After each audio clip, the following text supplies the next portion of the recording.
जी ये देख लें, यहाँ स्टीम रोल तैयार हो रहा है, उसके आगे चिकन कोरमा है। वो देखें बहुत बड़ी ट्रे कोफ्ते हम डाल रहे हैं, देख सकते हैं आराम आराम से। अब अच्छा थोड़ा ऊपर करें, पीछे तो ऊपर करें, कोफ्ता नीचे चला जाएगा खुद ब खुद ही।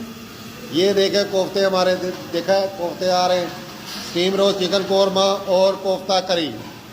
यहाँ हमने कोफ्ते डाल दिए हैं, ग्रेवी रखी है बिल्कुल पतली। हम इसे हिलाएंगे, कपड़े के साथ पतीले को हिलाएंगे, यहाँ हम चमचा नहीं मारेंगे। साथ ही चिकन कोरमा और चिकन स्टीम रोल। मज़े मज़े की वीडियो शेयर करता हूँ।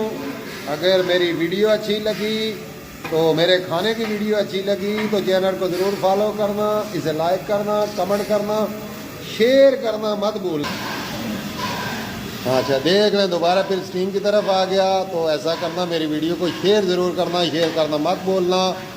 इंशाअल्लाह अल्लाह ने ज़िंदगी दी, मिलेंगे नेक्स्ट वीडियो में। अल्लाह हाफ़िज़।